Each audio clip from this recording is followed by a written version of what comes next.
Welcome back, my friends, to episode 17. I'm Hayden Barker from Continuous Improvement Journey, where we help take your continuous improvement to the next level so you can destroy your organization's status quo, devastate your competitors, and fuel revolutionary innovation. I want to thank all of you who have listened to these podcasts so far. I'm excited to join with you as we travel along our continuous improvement journey.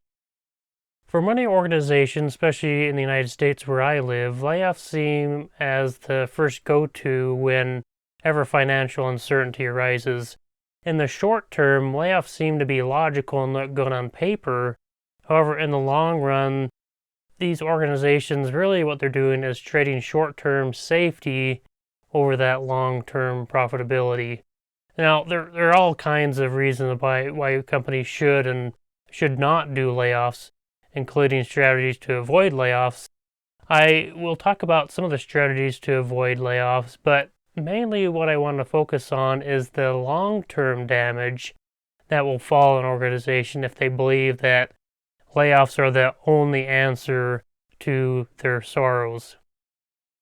Satoru Iwata, the previous CEO of Nintendo, along with other CEOs, have taken the less traveled route when dealing with layoffs by stating very directly that they will not be participating in layoffs. Why?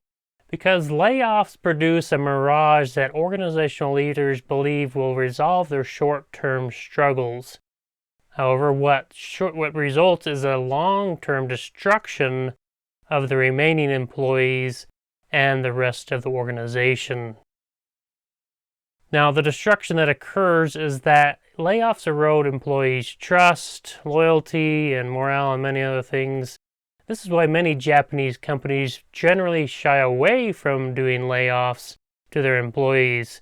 And from what I understand from Japanese culture is that there's a tradition in each of the organizations is expected by society to provide this lifetime employment to their employees.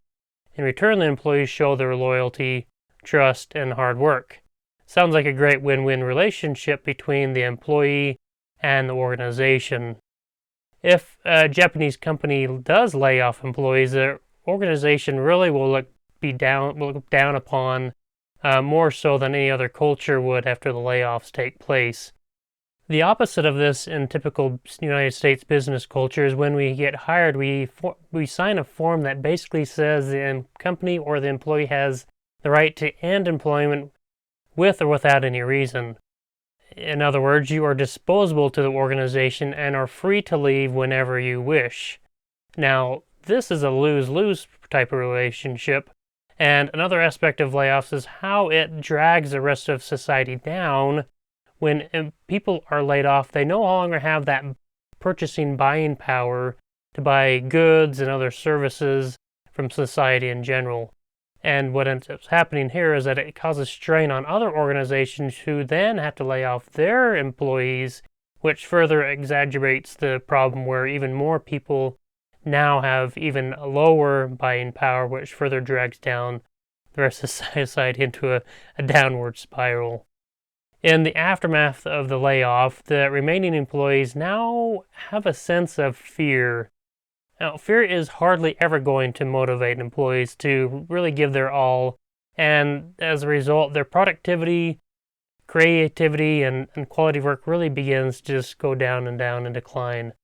Other employees may become disengaged from their work and lose their motivation to really carry out the tasks that align themselves to the organization's goals and vision. So while the organization thought was going to be they're going to financial hardship, the morale of the employees will further exacerbate the issue of the financial hardship, or in other words, a downward spiral.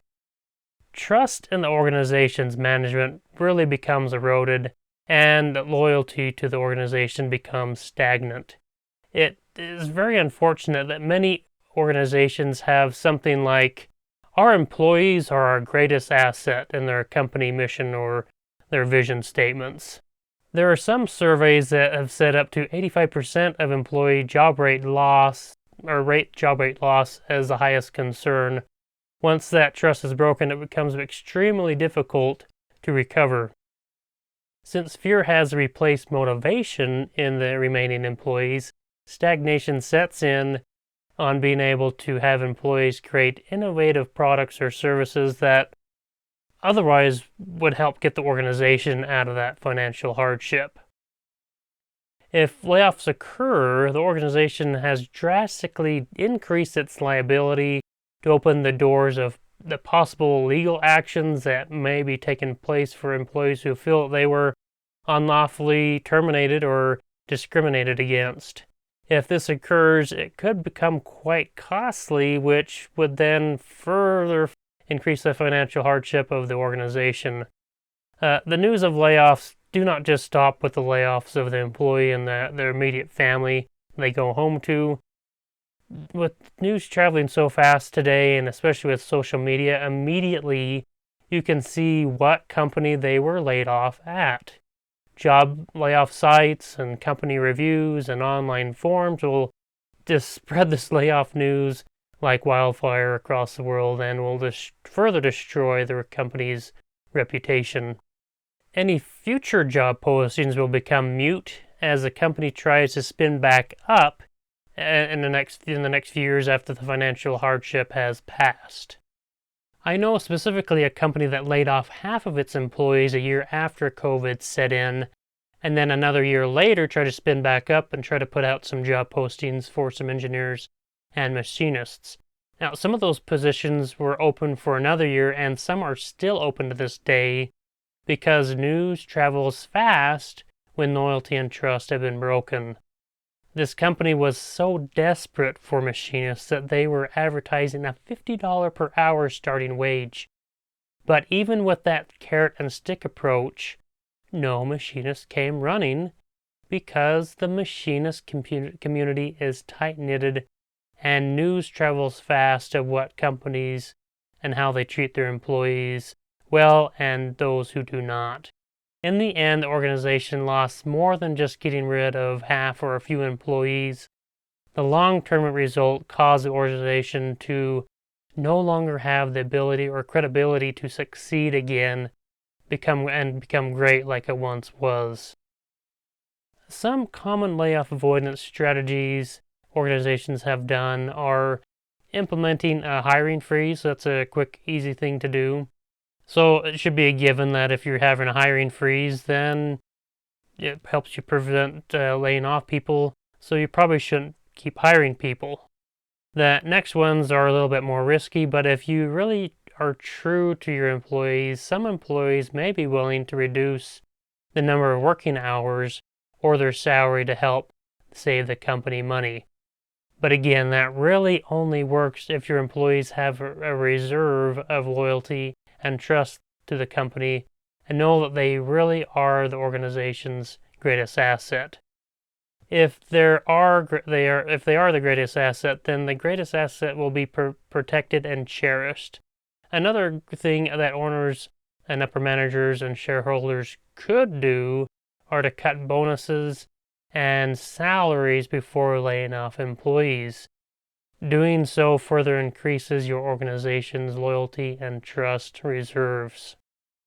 Another option is to offer early retirement to those who may be eligible, or even see what employees are already mentally on their way out of the organization and may be willing to voluntarily resign. Whatever you choose to do, the organization should make it a priority to openly communicate and be transparent with the employees instead of letting them fester in their fear and uncertainty. Then explore and exhaust all possible options before resorting to layoffs. I was once part of a question and answer forum for a CEO of a company, and I asked the CEO what they should do or suggest to other organizations to make it so that layoffs are no longer an option or are prevented. In my honest opinion, or maybe since I'm not a CEO of a company, I wasn't really impressed, or maybe I just didn't understand the answers I received from the CEO.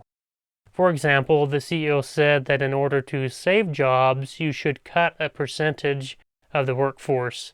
Now, I'm not sure that should be the definition of saving jobs through layoffs if you're cutting jobs.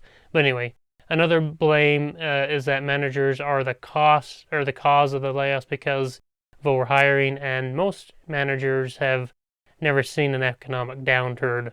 So, with it being 2023 at the time of this recording, this statement from the CEO would be true if we had managers of companies who were 14 years old, since they would not have experienced the recession of 2008.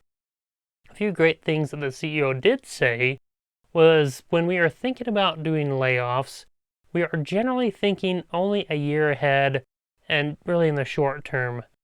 Now, that is very true, but organizations really should be thinking 5 to 10 years out and help guide them for their decisions before they do layoffs. Now, the CEO talked about how organizations should cease hiring and reduce costs, like I said before, about freeze hiring where possible. Don't backfill positions and do what is necessary so you don't have the guilt of having to do layoffs. Now, personally, the best way that I know would prevent layoffs is, well, I don't think any organizational leaders will do this, but anyway, what is interesting is this application of pure layoff prevention. Now, I'm a little bit joking when I say the following, but I'm also serious when I say this.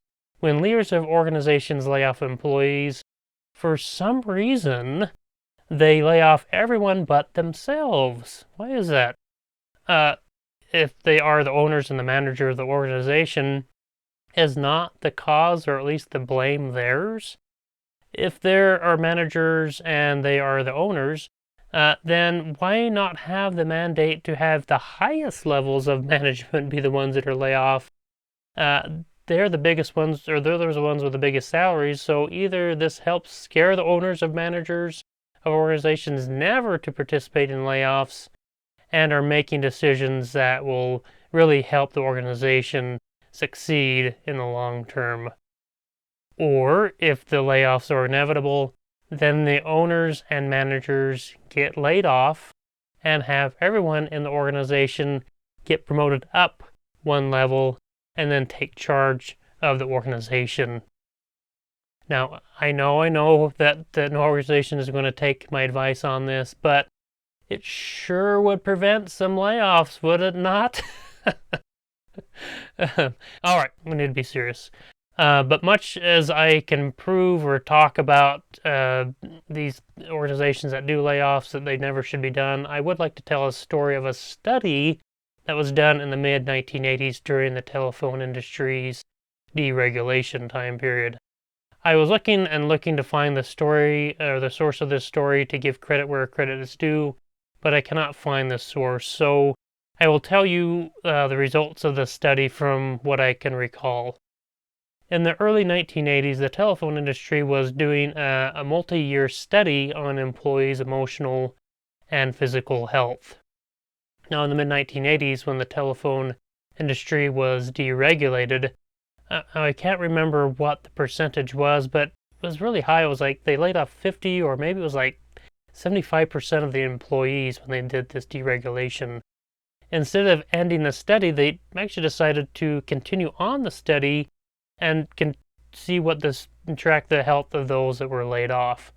And what they found was those who got laid off really and unknowingly divided themselves into two groups. Now, those who were resilient after the layoffs, and then really all those who were devastated and had a hard time recovering. For those that had a growth mindset or were resilient, took the layoffs as an opportunity to learn and grow and to really change, and ended up shortly after getting better jobs that they loved and an increase in salary, and generally had a healthier lifestyle when compared to the second group. Now, unfortunately, the second group, they suffered from all kinds of health issues because they did not have a growth mindset or have that resiliency. Instead of taking the layoff as an opportunity to grow and learn or change, here are all the issues that occurred. I can't remember exactly, and this is probably an exaggeration, but I believe most, if not all, died within 5 to 10 years after the layoff, which was crazy to hear about.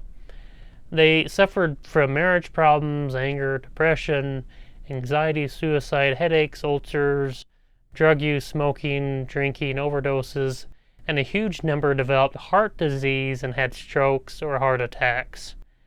Now, from the study, we should all realize that layoffs have a lasting impact on the emotional, psychological, and physical health of the employees who were laid off or survived the layoff.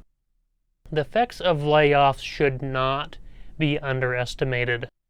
So if those who have or will suffer from layoffs, remember the story and decide today what group we will be in. Will you choose to be in the group that becomes resilient in the face of adversity, or the other group that suffers from health or addictions that could terminate or end your life early? Our life is too good to throw away or think that we have no options when adversity strikes. Thanks again, my friends, for listening. I will catch back up with you again in the next episode.